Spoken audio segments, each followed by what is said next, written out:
Welcome to the Grizzled Geologist Podcast. I'm Keith Carden, I'm your host, and I brought my friend Dylan Miner on today. He just switched gigs and now he is the Vice President of Geology and Advanced Services at Edge. And he's going to get into a little bit about that, and he's going to get into his backstory, which is way more fascinating than I ever even knew. Things are changing a little bit on my end. There's going to be some announcements coming soon, but in the meantime, what I am really looking for still is guests. We're fairly well booked up, but even with the changes, I expect this podcast to keep going. It's a big part of my life at this point, and I'm sure grateful for all the people that have come on and for the future guests that are going to be joining me. I'm here with Dylan today. I've known him for quite a while. He was Starsteer's rep. I was working at a company named White Star. This was during the transition from some older school geosteering software like SES to this new thing that hit the scene called Starsteer. He was our rep. I have known him ever since. He had since moved on into different aspects of the service industry, and he's going to tell a little bit about that. And we've reconnected recently, and he's here with a really good backstory and some good information about this business and this new exciting place where he's working. So, Dylan, why don't you take it from here? Sorry about my long intro monologue. Go ahead. So first off, thank you for having me on. And I would just like to say on behalf of the community, we appreciate you and everything you do, and specifically the Grizzled Geologist Podcast, because there are a lot of geologist podcasts out there, but there aren't really any that speak to our particular niche in the, not just the geology world, but specifically in the oil and gas world. So I love your podcast. I love all the guests that you've had on. And anyway, I appreciate you having me on as well. So hopefully, no matter what changes, you guys keep this rolling. I will. And honestly, I really do appreciate that. And it means a lot to me. It's been shocking, to say the least, that how the traction has grown with it. But it's having people like you on here that, you know, you've got the network, you've got the past and the credibility and friendships that you're the kind of person I want to have on, you know, so we can get out there and let our friends see us and hear us telling our stories and stuff like that. Absolutely. It's like, well, the Mutual Admiration Society here. Yes, but, sir. Like Mike Wood said on your podcast, right? It's not who you know, it's who knows you. But to elaborate on that further, it's who knows you and appreciates you. And I think we both managed to build a strong community of people along those lines for ourselves.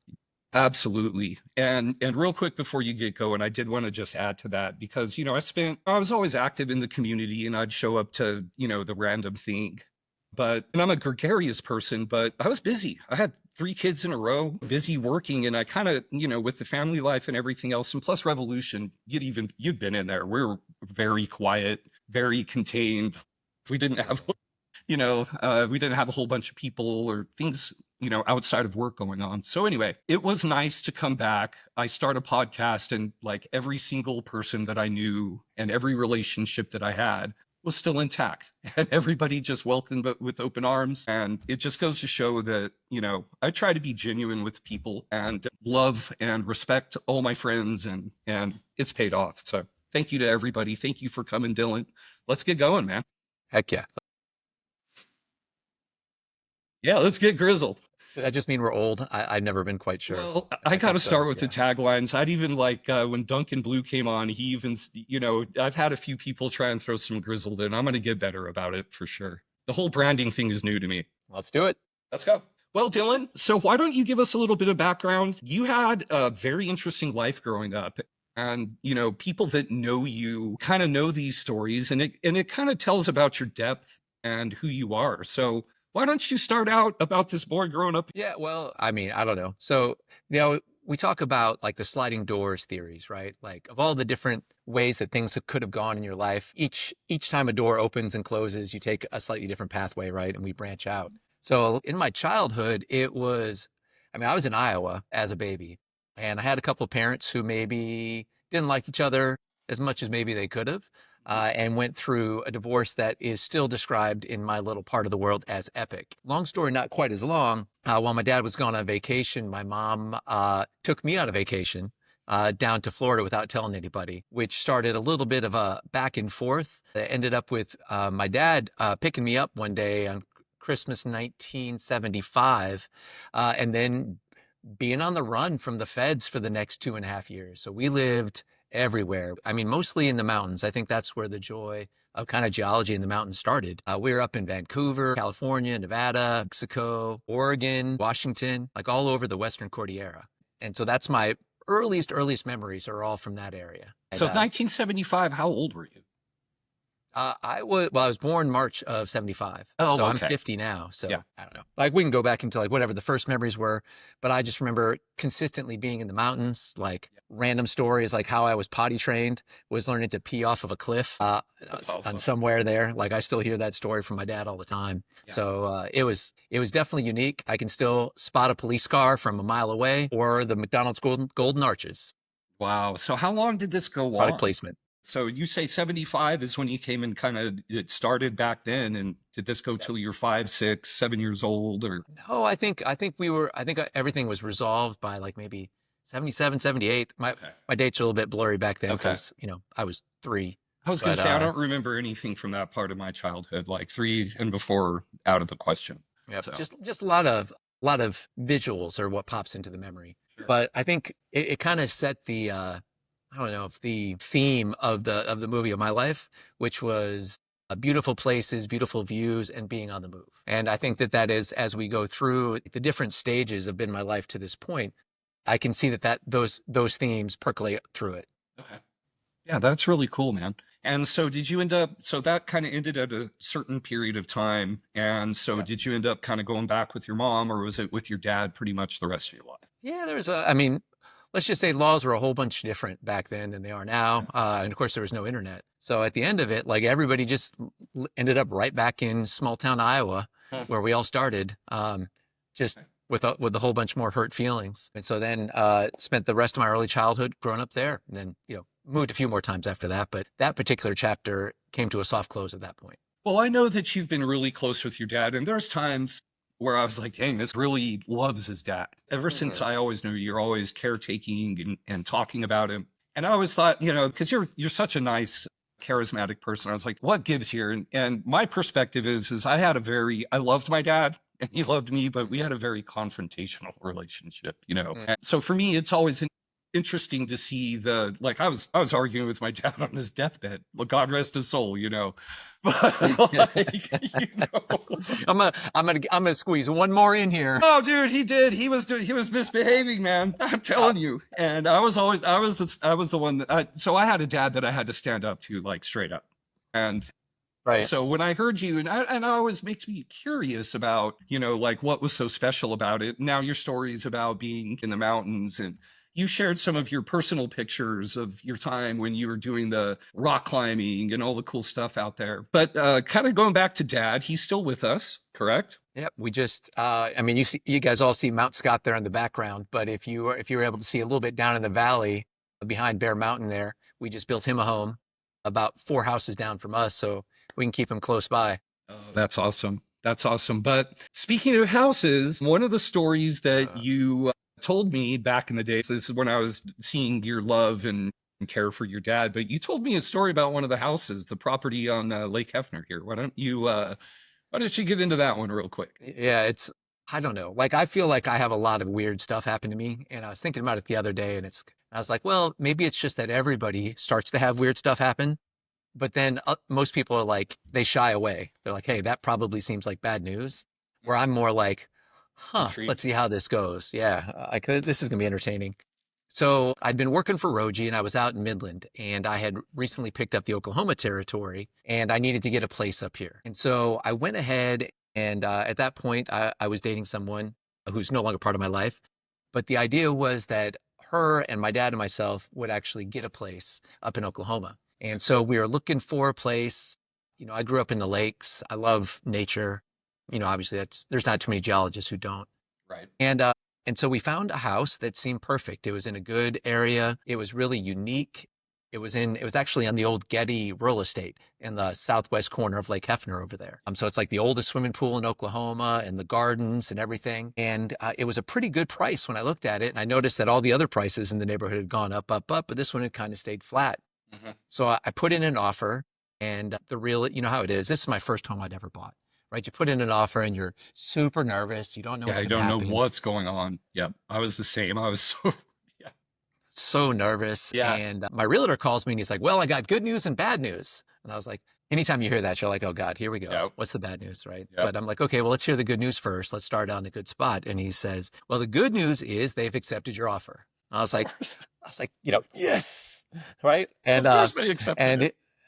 And the bad news is that apparently there was a murder that happened in your house, and not just any murder, but like a famous murder that like books and TV shows have been about.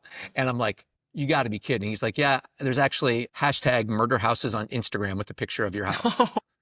And I was like, oh God. And so the sellers wanted us to know beforehand so that we had a chance to back out then versus, halfway Sure. through this whole process. It's a little bit, that was on the disclosure page. Did it? Yeah, was that it was on the disclosures? No, Okay. just verbal. At Oklahoma, you don't have to disclose it. Okay. Texas, you do, but Oklahoma, you don't. If there was a murder in the house. Yep. Really? And I'll so, be damned. Okay. so the story was that, and I know this is a geology podcast. We'll keep it short, but This it's is an fairly everything entertaining. podcast, seriously. All right. Honestly, I have Okay. probably 1/3 of the guests are geologists. So All right. Well, so back in 2001, there was a couple who'd gone to Oklahoma State together. They were high school sweethearts. And coming out of Oklahoma State, they got married. The husband was a marketing executive, and the wife was a stay-at-home mom. They had a couple kids, and she was staying at home. He was going to work. They were very, very religious. She was a Sunday school teacher. He was, attending church frequently and praying.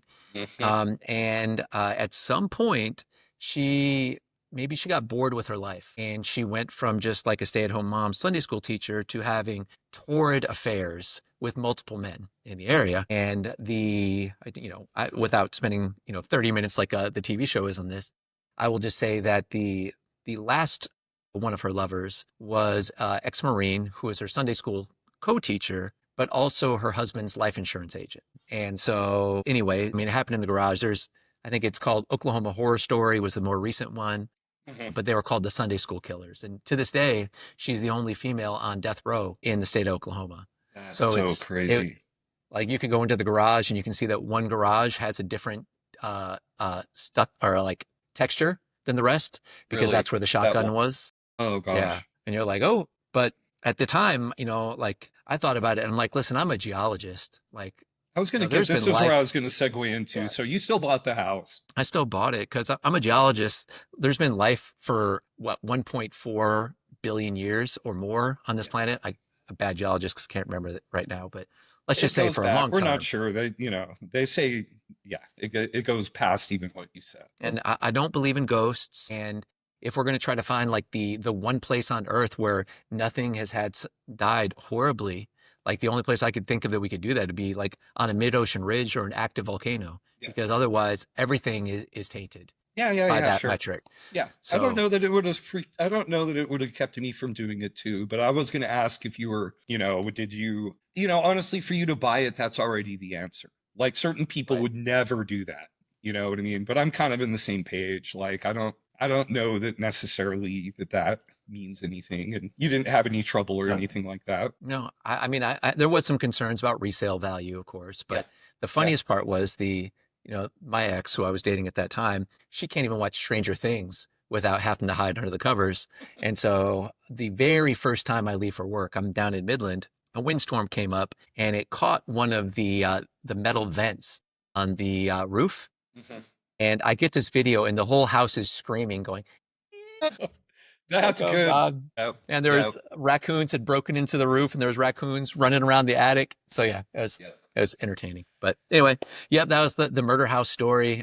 I've since moved it or sold it. And then we moved down to Medicine Park here in the Right. Wichita Mountains. And so when you met your current wife, you were still living in the house and you guys moved down together. Oh, that's cool. Yep. Well, that's good, man. Yeah, I mean, she we've known did each her other for a residency while down now. here in this part of the state. Yeah. Yeah. Yep. So very cool, man. So, well, let's, anything else about your past? Why don't you give us a little quick run through about your career? So you're a geologist, right? And Yep. so where did you, Yep, where I'm was a geologist your entry? now. Yep. Yeah. Where was your entry into, the oil and gas? Well, I mean, so I guess it's, kind of thinking about like the trajectory of this whole thing. My first, and this really helped with oil and gas. So my first career was in IT. So I was a dot-com kid. I flew around the country during Y2K, installing all kinds of unneeded computer systems, and then went and rock climbed around the planet for 4 or 5 years. Went back to school with the visions of becoming the crocodile hunter. Down at University of Florida, was wrestling manatees and gators and catching snakes, and it was a lot of fun. But I also looked at it, even if you don't catch a stingray through the heart and die like the crocodile hunter did. I looked at what your median or middle career income was going to be, and it was going to be like 45,000. Yeah, I was like, all right, well, there's no way I can support a family ever on that, right? No. And me personally, I'm never going to touch a damn snake or anything like that. That's not my lane right there. Reptile people, I'll tell you, the ones that surprise you, like wrestling a manatee, like the alligators, like they're strong and they roll on you, but like you can kind of, they're as strong as you think they are. The manatees are the ones where you're just like, that is a shock. Like that is an absolute shock how strong they are. But, so I was coming out of that and I was like, all right, well, I need something. And, rock climbing, I got into it because of how much I love stone. Okay. And I picked up a double major at University of Florida in geology. Okay. And then, I don't know, a bunch of other things happened. And I ended up mud logging for a company called GeoLink up in the Uinta Basin. Okay. Shout out, like that's what I thought all oil and gas was going to be. Like my backyard was Dinosaur National Monument. Oh, I'm wow. in the red wash there, like outside of Vernal. And I'm like, this is perfect. Little did I know about West Texas at that point, but Right. that was See, I grew gorgeous. up in West Texas, so I know. Yep. Then got picked up by Apache a few months after that. That's right. Was an ops geo for them over in Tulsa, which is how I found out actually where Oklahoma even was. That's right. Really And that's right. You had the Apache experience. That I Yep. couldn't, I knew you'd worked for somebody, bigger. And that's who it was. That's right. Okay. Yep. Yep. Then did the when Apache shut down the Tulsa office, they laid us off and went back to steering. I was actually steering for Newfield down in near Blanchard in the Scoop. Yeah. And I remember that too, actually. Yeah, it was also beautiful. Like golf courses are your backyard, Yeah. so you can. Yeah. And they were using SCS and they switched over to something called Star Steer. And I actually, the joke is, but it's not really a joke, is that I called Brogy technical support with so many questions and suggestions back when it was just Julian doing technical support, nobody else. Yeah. That I think they hired me just to get me to quit calling. I'm not surprised. They're like, Jesus. But Yeah. anyway. Yeah. And so. Well, that's cool. And that's basically the role where you and I met. And I was at White Star, and it was real. I kind of am the one that brought Star Steer in. And but then it was kind of Sam and Scott Causey that you probably interacted with the most there, because I was doing a little bit more like management in the Western Anadarko, doing some stuff out there. But then flash forward, I went to Revolution, and then I remember you'd come over, we'd kind of become better buddies at the time. And the main thing I remember about that is that's when Solo came out. And I was so busy, and we were a one rig kind of company, and I was the only geo. I had a lot going on. But I remember seeing that and thinking that was a nice next step, and so anyway, not too long after that, you had moved on, and that's when Mike had stepped in, and you kind of helped out for a little while Mike took over.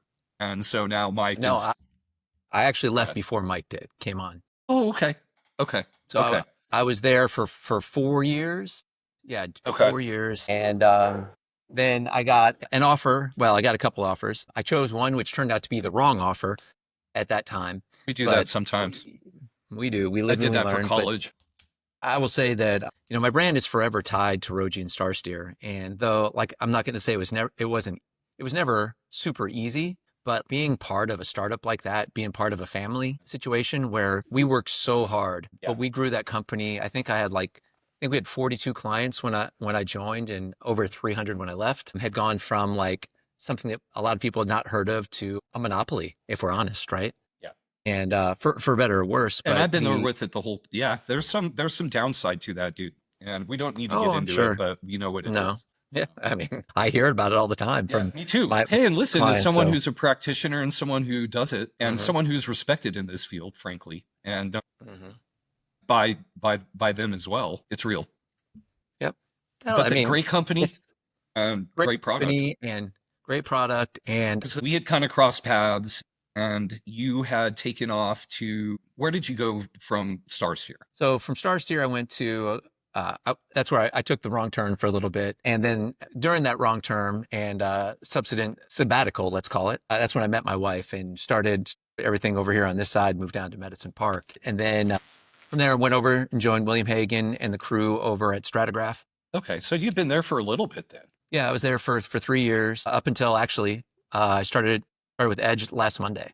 Good job. Congratulations. This is a big deal. Yeah. Yep. Oh, well, honestly, VP of Geology, like every geologist who's ever worked for an operator, if someone asked you in your heart of hearts, what do you hope you are one day? That's the title that we all kind of aspire to, right? So I'm excited about that. And I'm excited, like Edge really does bring a lot of energy and like really strong culture and kind of in the way that Roji had it to bear. We have the best tools. We use a lot of the Schlumberger technology from offshore, bringing it onshore. Things just work. And I'll be overseeing geology and advanced services. So it's the geosteering team with Scott Huck as my geosteering manager.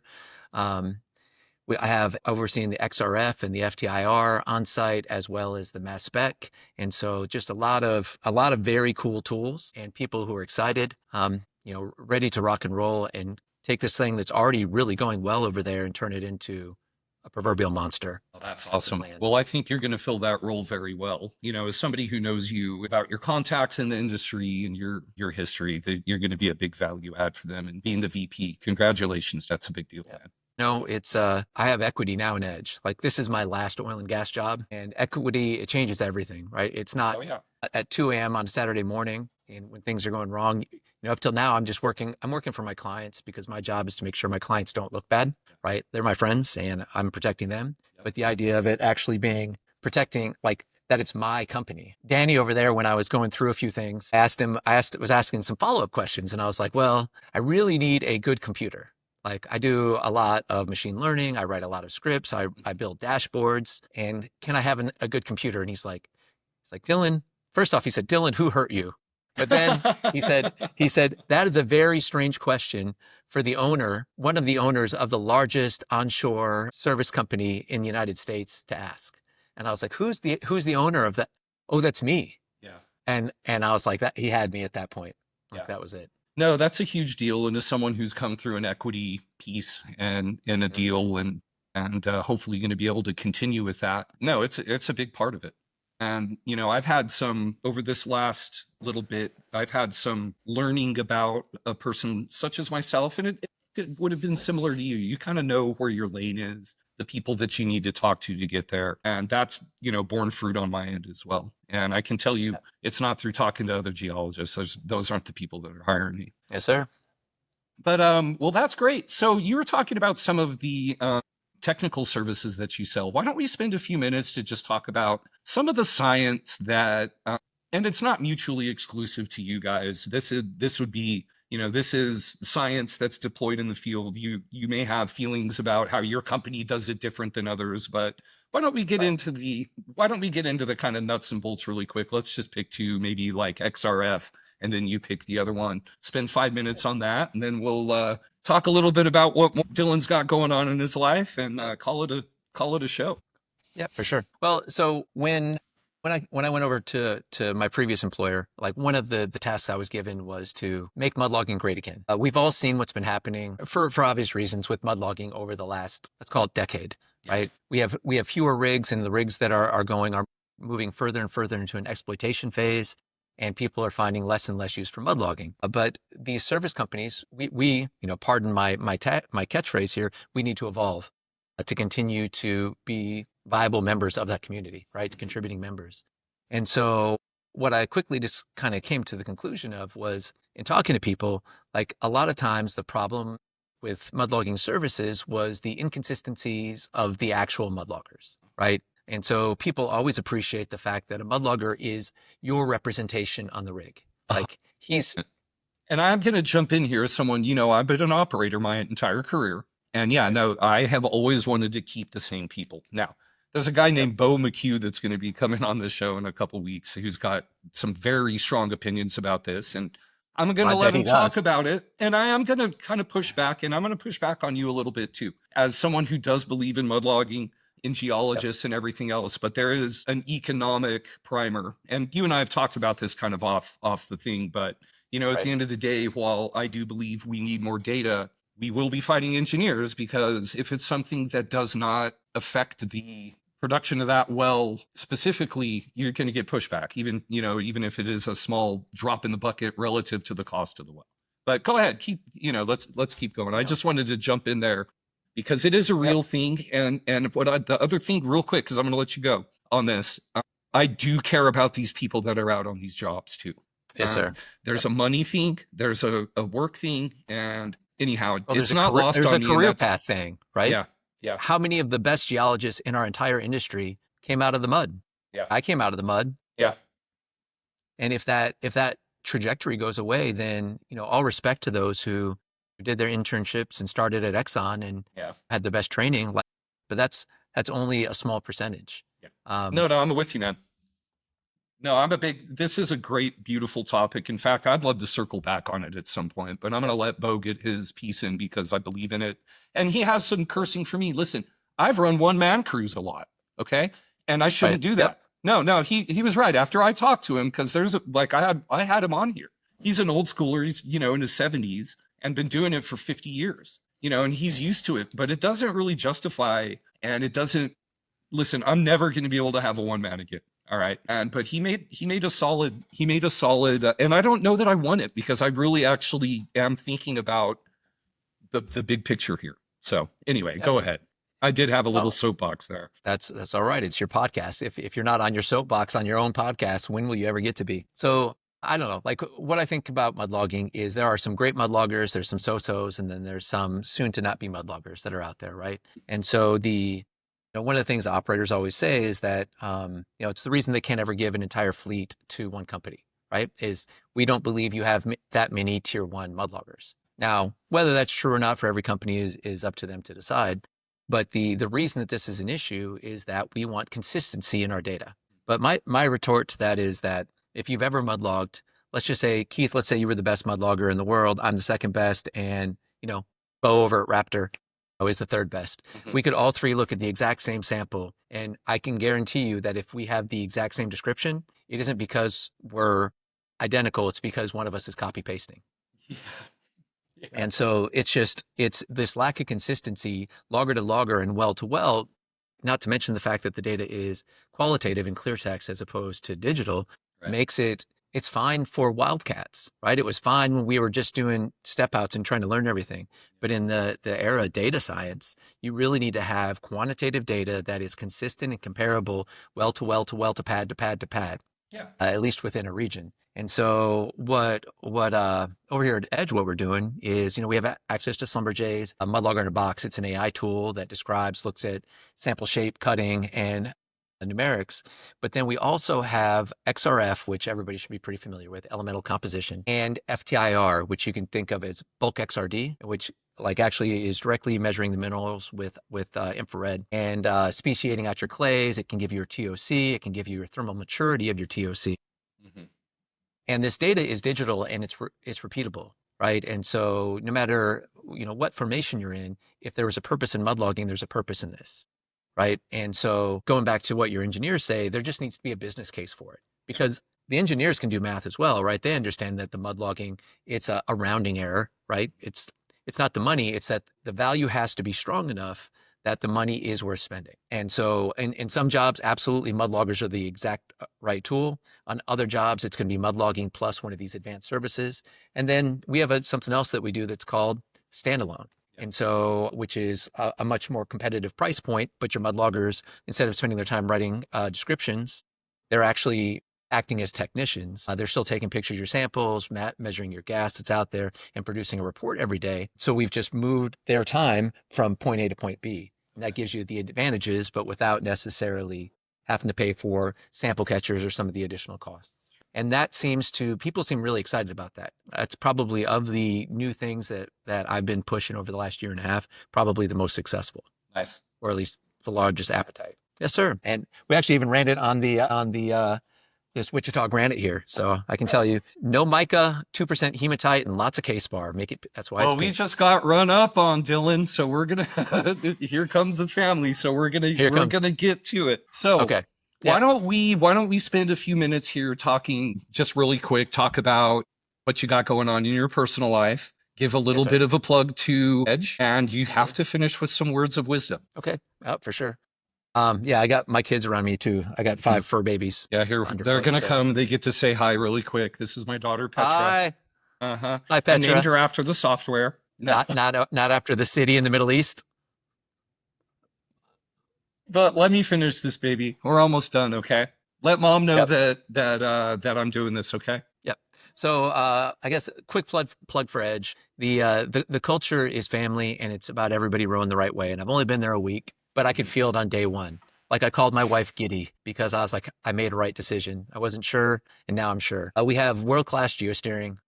Like I know everybody has strong geosteers, but we have very, very strong geosteers. We have some great clients that are out there.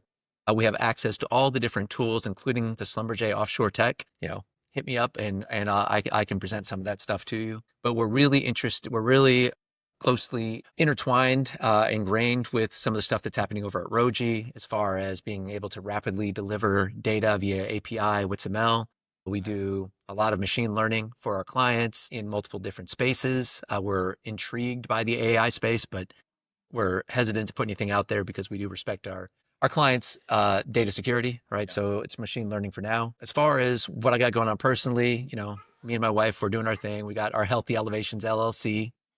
And so we have our house out in Colorado, #The Roost, beautiful place out by Grand Mesa, hanging off the edge of one of the mesas, actually. Gorgeous spot. Check it out on Airbnb. It's all set up for our geosteering center, like at the full office. And we do discounts for friends, families, and gel. Yeah. You can go for free, brother. Yeah. Just pay the cleaning ladies. And other than that, we're just, doing our thing here in the Wichita Mountains and trying to get this new gig up and going. Awesome. Well, Dylan, why don't you give us some quick words of wisdom? Yep. We have to give them. Yep, for sure. I have so I'm 50 now. 4th grade up until just now was the last time I lived in the same home for more than 2 years consecutively with the same people. So, going back to that theme, like I've always just been on the move, always interested around to the next corner. I've lived in 22 different countries, and people always say, what's the difference between the United States and these other countries? And they all have things that are great. They all have things that are negative. I know these days we focus a lot on the negativity around here, maybe because of, the 24-hour news cycle or whatever. Yeah. But I'm trying to tell disconnect from that, frankly. It's a healthy thing to do, but at the same time, the things that are happening do affect you, right? Yeah. So it's like, and your family and everything. But I will say the main thing that is different is America is the land of infinite second chances. Yes, sir. In so many other countries, you have, like in Korea, you take this test. It's called the Sunung, but it's basically the equivalent of our SAT. And if you do well, you're going to Korea Harvard. If you do poorly, you're going to a junior college and working at 7-Eleven. And it is almost impossible to change that trajectory based on something that happened to you when you were 17 years old. Here, like, unless you catch a. Yeah. And even then. Yeah, maybe even then. You have infinite second chances, and I resemble that, right? Like, it's like I never really got into too much trouble, but like I've changed careers. I started university when I was 18, which would have been 1993, and I didn't finish with my undergraduate degree until 2008. Then did two undergrads and a master's in a period of just a few years, and because I live in a culture and a nation that believes in second chances, and third chances and fourth chances. So that's my word for the wise. Is appreciate what we have here because not everybody has it. Yep. And hug your kids. Yep. And pet your puppers. Yep. Hug your kids and pet your puppers. Awesome. Well, this is Dylan Miner, dear friend of mine. He's with Edge. He is available on LinkedIn. Reach out. Thank you so much for coming on. This is the Grizzled Geologist Podcast. Make sure you subscribe, hit the like, hit the notification bell. And to all you service companies out there, keep us in the know. See ya. Stay grizzled, my friends. Adios. You have to work for it. Don't be crazy. And work for your money.